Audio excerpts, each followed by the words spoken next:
Hello, welcome to Andertons TV. My name is Jack Duxbury, he's the Maltese Falcon. We've also got in the room, Oz. And we've got Harry. I've got friends today, this is good. It's because I was going to do a synth review, but I dropped it on the floor and I broke it. So we're freestyling today, and I had a look on the channel, and I'm very sorry because 39,000 unlucky people watched a video of me blagging about this bit of gear, the OP-1 from Teenage Engineering, about 11 months ago. And you wrote some lovely comments. There's some really horrible ones in there, so thanks for those as well. June Kim says, great tips, Jack, thanks. I'd like to see your workflow on developing musical ideas into a sketch on the OP-1. Margaret Scratcher says that's where I get stuck. And I know it's all kind of beginner stuff, but Harry's self-confessed, like, what does the OP-1 do kind of thing, right? So I'm just thinking, let's call this like, setting yourself up for success on the OP-1. I'm going to talk about some things that you might want to, accessories and some mind control techniques to get the best out of it. And whilst we run the intro, I'm going to start out with a musical sketch.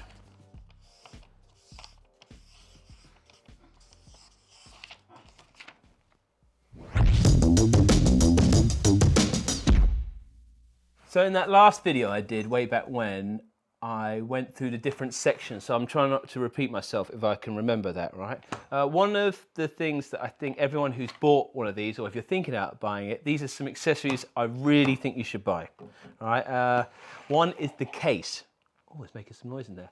The official case, it's been perfect. Yes, it's overpriced and it's got these weird bits on it, like that I'm never gonna use, but it's kind of cool and done exactly what I thought it should do. It's protected it, and it doesn't feel a ball ache getting it out of the bag every time. It's got this little pouch in there and it's invaluable, and these are the things I think you should put in your pouch, because I carry these around all the time.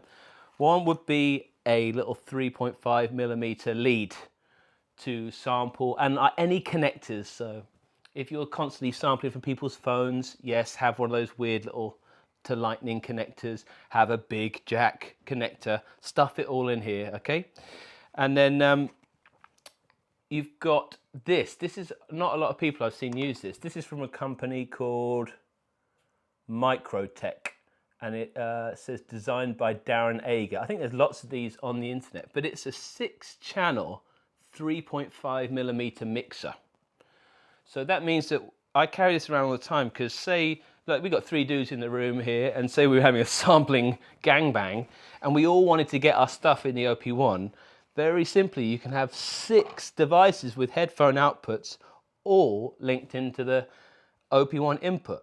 So we got a cable, a way to get loads of stuff into the line input that's on there. And I've done another video, I'm sure the Falcon will be kind enough to link, where I spoke about the audio interface capabilities that they did last year in an update as well. So that's a cool way. You could have loads of things hooked up and use the OP-1 as an interface, right, with that little thing. The other thing that I think is essential, and some other people commented, you could make your own one, but an aerial. This is so much fun, and we'll show you what this does in a minute, because it's got an FM radio in it. But that's what I carry around with me all the time. I have done for the last few years. So that's what's in my sac magique. Onto some sounds and techniques for like starting jams. All right, let's do it. This next bit is going to be a bit selfish, but also I'm going to allude to one of the beautiful things about the OP-1, which is in that question of like, how do you start your ideas? How do you start a musical sketch? This is such a complete product with synthesizers, loads of different synthesis engines. If you're not familiar with the OP-1 and you've never gone to one before, you've got 4 main sections, right? Squiggly blue line, all seems very figurative, but that is the synthesizer section. And if you go Shift and 1 on here, you'll see that we've got all these different engines. So 1, 2, 3, 4, 5, 6, 7, 8, 9, 10, 11 different types of synthesis engine. That's like having 11 keyboards with you, right? So that's one way to think, oh, I want to do FM, and then find the FM engine, tap 1, that loads it in, and we've got some FM.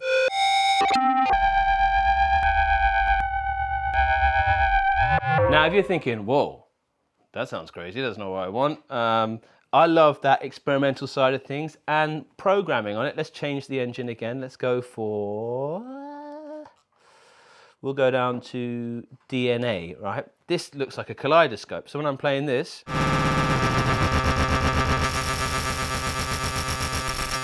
hopefully you can see on the camera, very figurative, and you don't need to stress. I know that some people might go, but I've learnt about assigning cut-offs to white noise and stuff like that. I use the OP-1 to get away from that type of thinking, to become more figurative, more random in what I'm doing.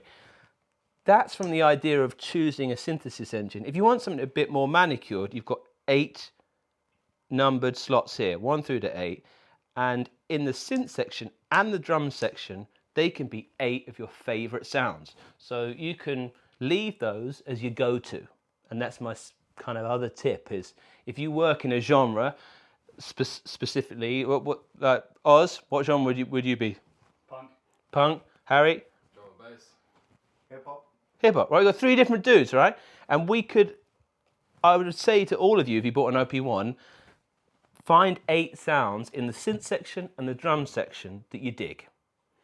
And take the time to go through. And we do this by this methodology. So in the synth section, we hit the blue squiggly line and I go shift and 1. That brings up all the synth engines, but now on the green knob, I have all the presets. So I could go to that FM that I was on, and the first one's big bottom. And you might go, I want my bass. I like that sound. Shift and 2, I'll choose another sound. Let's look for a pad sound to go on top of that. Different synth engine maybe this time. We'll go for, I've got some red means recording presets. And that's cool. There's people out there sell presets, go check those out. Let's find some keys. So, I dig it, we've got a pad sound there, 2. Now that means that when I go 1, I've got my big bottom, 2.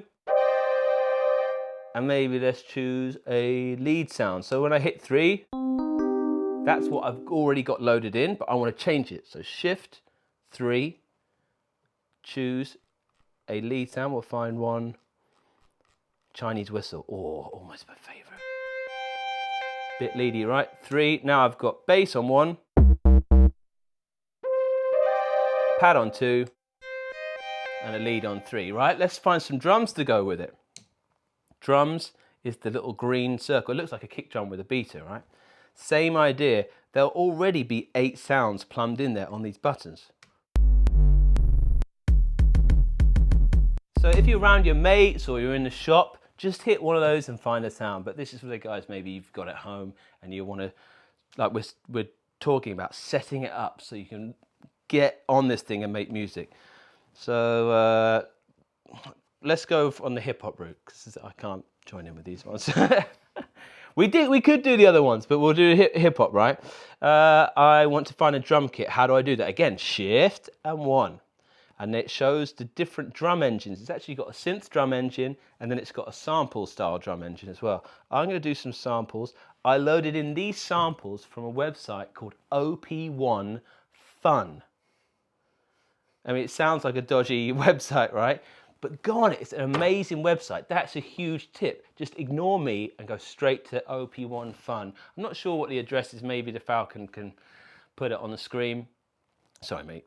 But on there, it's all these user patches that people have made, very easily searchable. And when you sign up to it, they even have free tape storage, because we have a tape section where we can record all our stuff on 4 tracks. And for some reason, they let you just upload the tapes on there. And it's a great way to keep your ideas. Because I use this, for me, like a musical sketchpad. It just follows me around, sketchpad. And I can just throw the ideas up into the cloud on that one. And it's very well arranged, the storage on there. Anyway, so we've got that tape machine, recommending OP-1 Fun. These are some kits I got off there. Here's a boom bap kit.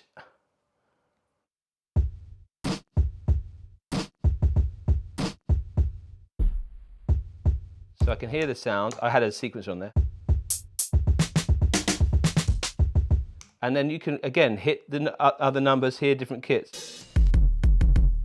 Now I want to go for this one. Now it's called Classic 89 and Classic 96, and I'm giving away a huge secret. Type that in on OP-1 Fun, all right? I'm going to load that into my second slot. And this genius has taken these breaks and he's chopped them equally in 4 parts. Okay, so they're little loops, and I'll demonstrate it. And then each little group of 4 chromatic keys.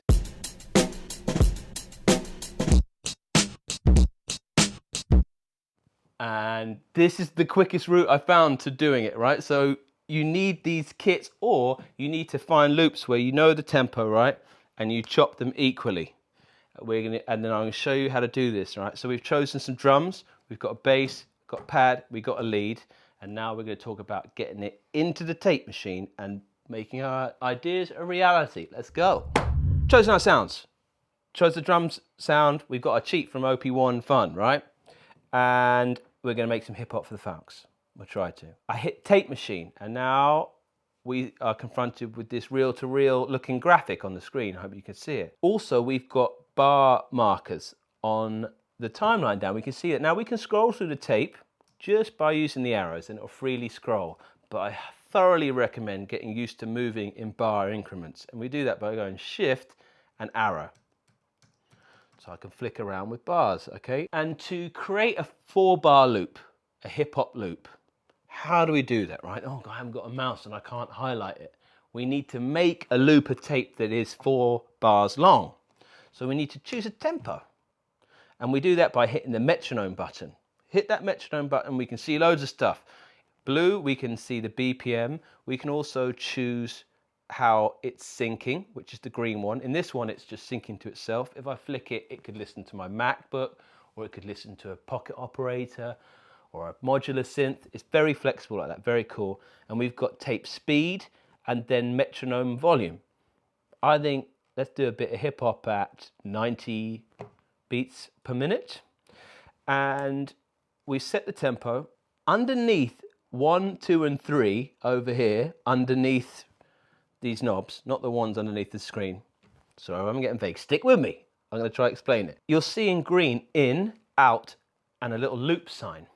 And these are exactly what we need to do to set an in point, an out point, and make it loop this bit of tape. So if I go in, I've set the in point. 1, 2, 3, 4. Out. Ta-da! You see that I've got a loop of tape. I can toggle that loop on and off with the loop button. So now when I hit play, it'll cycle round a loop of tape that's at 90 BPM per minute. Just don't stress, just follow my instructions, right? And we can hear that because I can hit the metronome button, turn this up, and it's got this great metronome where you just turn up and it gets higher in pitch and a bit louder. So we can hear that tempo going. We can hear the tempo we're in. Now we're in the tape mode. We need to select what track we want to record the drums. We'll do drums first, right? So I like thinking of 4 being on the bottom. So I've tapped 4 and you can see 4 there. That means that we're going to record into track 4. This red knob adjusts the volume of what's going to the tape. I'll demonstrate that because we're now going to do the magic trick with the drums, which is we've got our kit loaded in here. I like that loop.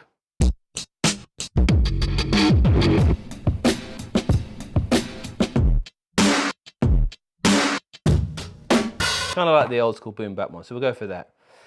Now, shift and this button over here, and they've kept it on the right because it's dangerous. No, it's because this is very important. This is the sequencer button. So I go shift and hit that. That brings up a menu of all these different types of way we can sequence information. So we can get things in time, but that important step of making a loop of tape, deciding a tempo is very important, right? You can't really get away with it on this. If you want a product that's more about quantizing and things like that, OPZ, MPC, we're kind of trying to fake quantization here and make things in time.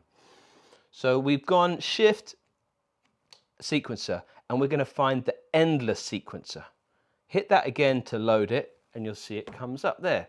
Now what endless does is when I hit shift, it will essentially just remember the order of the notes I've played and play them back in time. So like endless sequencer, I could play 64 things and it'll play it back in that order. Simple as that. And that's great for us because I just want to play this note, this note, and that note, one after the other. Dum, dum, dum, dum, dum, dum, dum. Super simple. So I use the endless one. So I go shift, and you see 4 steps.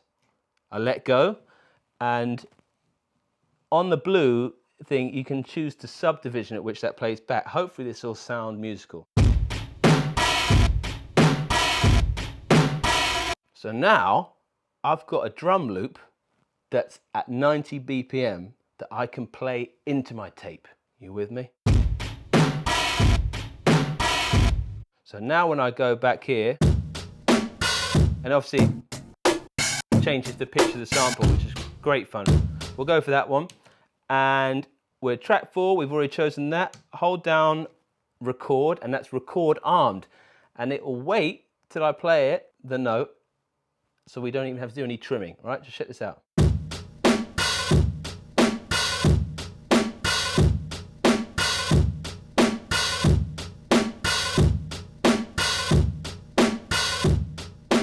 And now, if I put the metronome on,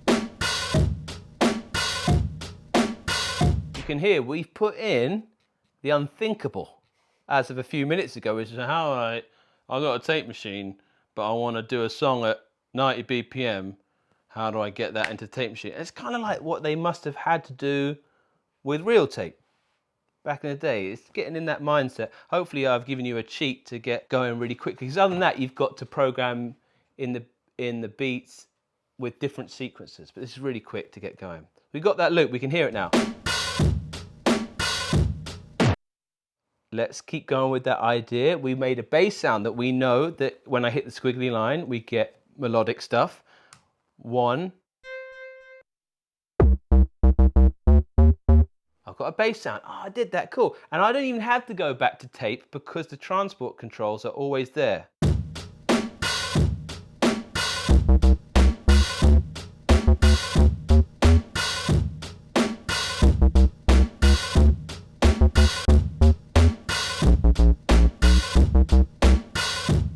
So I'm like, oh, I dig that. Now, if I go, I've got to be very careful here because there's no undo on the OP-1. Ah, it's scary, but it makes you think a little bit. I'm going to go track 3, which is free because I put the drums on 4. I've hit 3. You've got to be in the tape window for that to select it. And I'm going to arm it to record, and I'm going to play over it.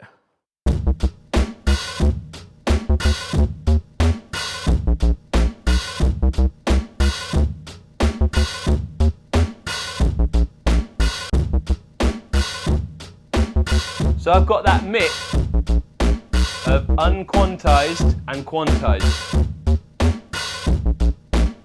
I'm saying I'm no Jay Dilla, but this is one thing that I like. I could go in, I could program that, I could make it really tight, but we're just rolling with it, right? So we've got bass in there. We also, when I hit the squiggly line, we put a pad in.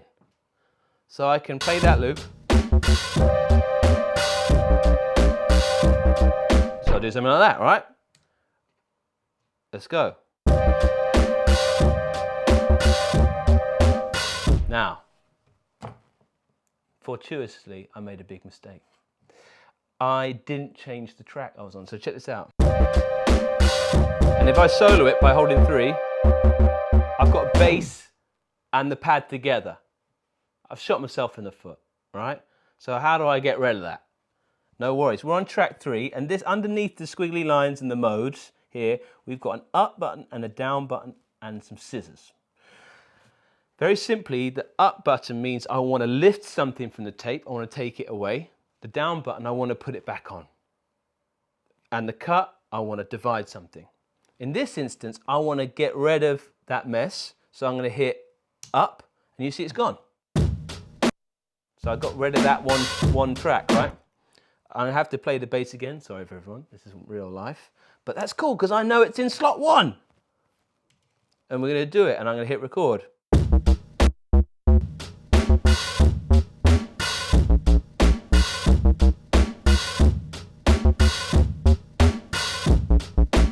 We redid the bass, we're going to put that pad in, hit the squiggly line, 2, because I put that in. Back to the tape, make sure, Jack, you're on track 2. And you can see 3, that's lit up, I can see something's in there. That track 2, I've got nothing, no line on the tape, so I know it's free. Hold, record, that arms it, and it means it's going to, when I hit the note, it'll start recording. Check it out.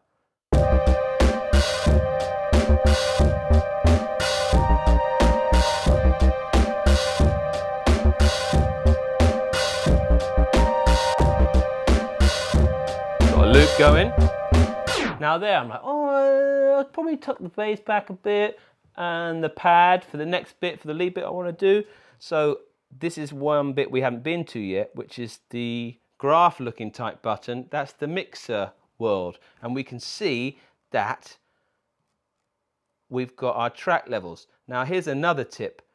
Because we were rushing, I didn't do it. I always start with the tracks at 85. So I just leave it there. And you can see this, but if you can't see that when you hit that button, tap 1 and you'll see the fader levels, and you can do the pan. If you want to do pan, you hold shift and you can pan stuff left and right. So I've set that back.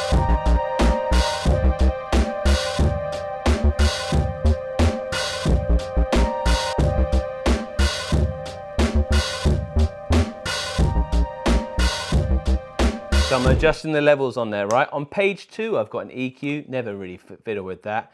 3 is a master effect we'll get to in the end. 4, very important. Make sure that these L and R, which is green and blue respectively, are at 99. For some reason, I think they come halfway down. I've had a few people say it's got like a low output. Make sure they're maxed.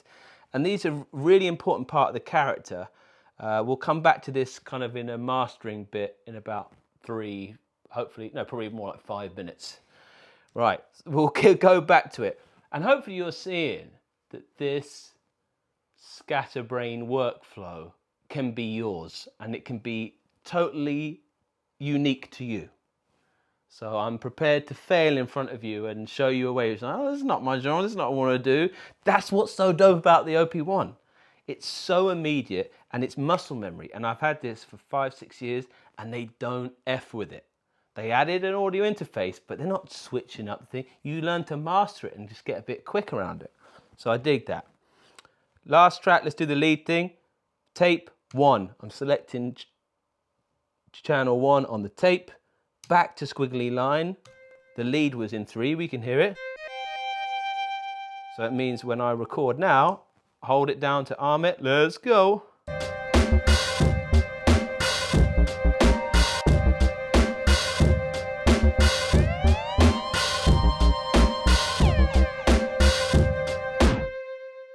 So this is our beat.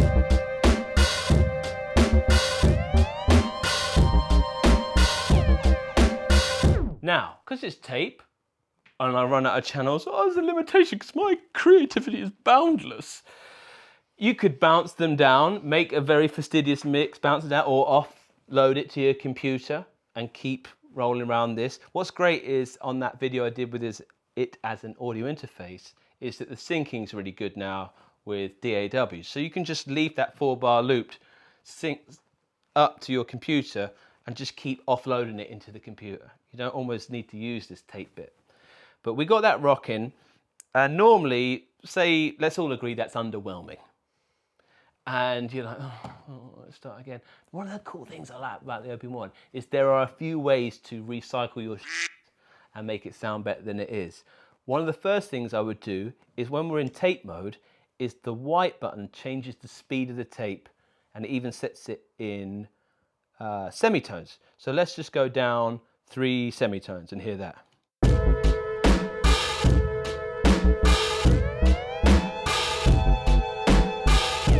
And it does that live, right?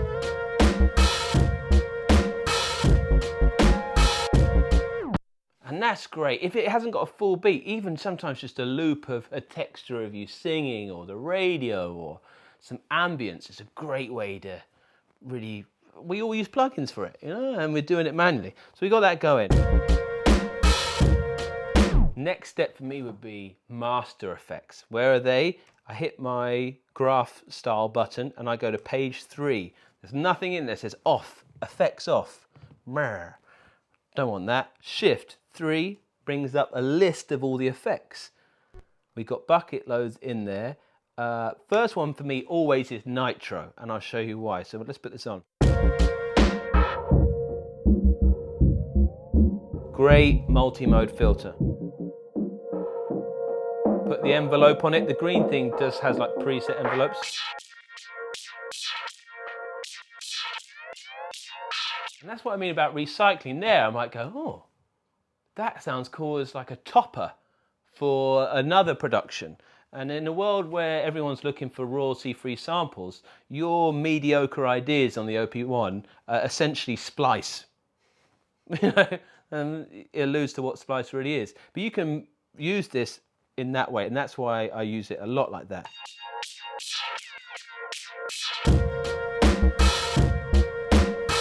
The other thing that we haven't spoke about in any other videos is these 4, 5, 6, 7, and 8 are there to be effed with when you're running stuff on the tape. So this first one, or number 4, you'll see it. They're in red. One looks like a little tape machine.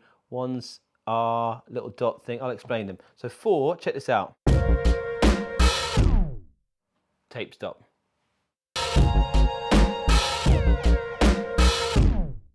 And really cool again for, you want that effect, instead of using Logic on finding the different type of fade, you could do it on here. Next, reverse.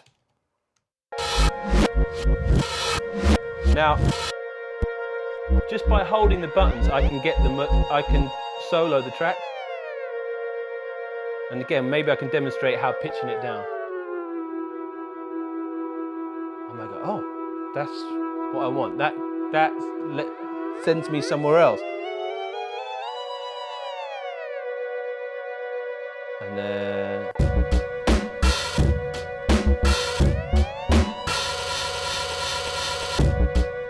that's like a back and forth effects. You've got little tape tricks in there. You show off on the studio. M1 and M2 are memories of EQ settings, so check it out. I've rolled off the top end, makes it sound like you're outside the club. This one, again, that's just on the melodic elements.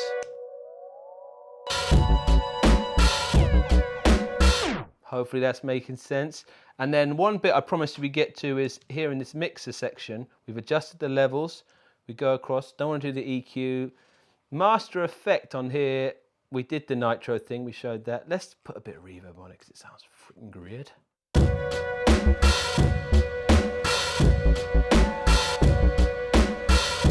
It's like I'm back in prison. We got that on there. Well, let's go to page 4 and you'll see drive and release on the white and the orange. Check out the difference the drive makes, yeah?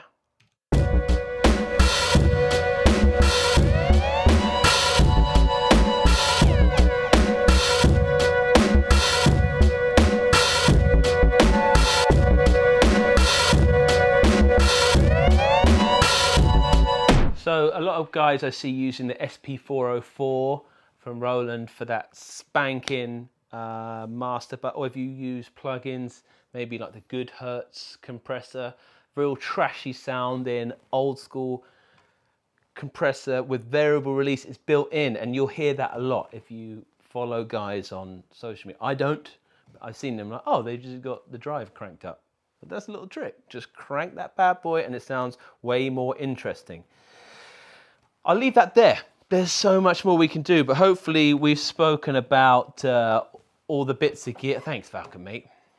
I love a bit of a recap. Thank you, brother. Buy the case, right?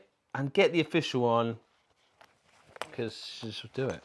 You spent enough money on it already. Get an antenna for the radio and the little mixer. That's essential. That allows you to play with all your friends, okay? And then when you get down on it, remember we've got those 4 distinct sections: synthesizers, drums, tape, mixing. And someone's probably laboriously put the chapter markers in, so go back and hopefully that made sense. we did a musical sketch for the Falcon.